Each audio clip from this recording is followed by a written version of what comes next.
Profit and loss के model 1 का second example है यहाँ पे। An article was sold for ₹15,000 at loss of 40%। What is the cost price of the article. एक article है जो 15,000 रुपए में बेचा गया है और 40% का लॉस हुआ है उस पर।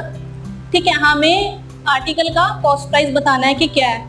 फिर से हम दो मेथड यूज कर सकते हैं, फॉर्मूला के साथ भी जा सकते हैं और परसेंटेज का कॉन्सेप्ट भी यूज कर सकते हैं। इसको हम दोनों मेथड से करके देख लेते हैं। कॉस्ट को फाइंड आउट करने का मेथड है 100 डिवाइडेड बाय 100।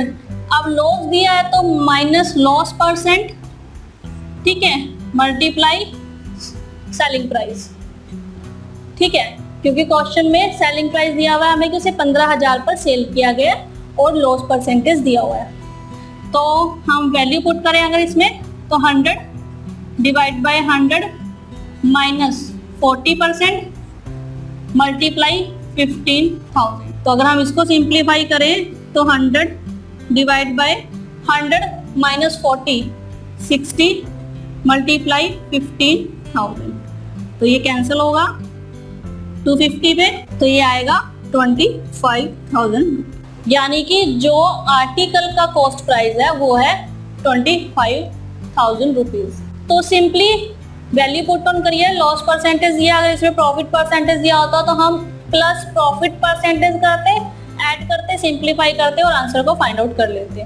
ठीक है, सेकंड मेथड से करके देखिए। अगर हम इसको परसेंटेज के कॉन्सेप्ट से अगर हम इसे करके देखें तो कॉस्ट प्राइस जो 100% है वो हमें करना है फाइंड आउट।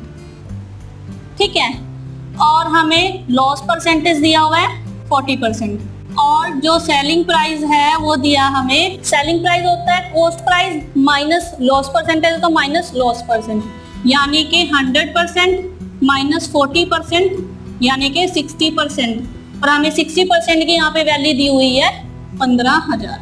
15,000 हमें यहाँ पे 60% की वैल्यू दी हुई है, हमें 60% की वैल्यू दिया तो हमने 100% की वैल्यू फाइंड आउट करनी है। कैसे करेंगे, इसको क्रॉस मल्टीप्लाई करेंगे, यानी कॉस्ट प्राइस आएगा 100 मल्टीप्लाई 15,000 डिवाइड बाय 60।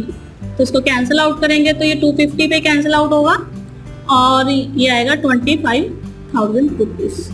ठीक है, आपने देखा कि हमने दोनों मेथड से किया तो कैलकुलेशंस भी सेम है और आंसर्स भी सेम आए हैं। तो आप दोनों में से कोई भी मेथड फॉलो कर सकते हो, लेकिन अगर आप सेकंड मेथड यूज करते हो, यह मेथड कहीं ना कहीं इस मेथड से थोड़ा सा इजी कर देता है क्वेश्चंस को। ठीक है, क्योंकि हमें दो वैल्यूज दी होती है, हमने कोई एक वैल्यू यहाँ पे फाइंड आउट करनी होती है।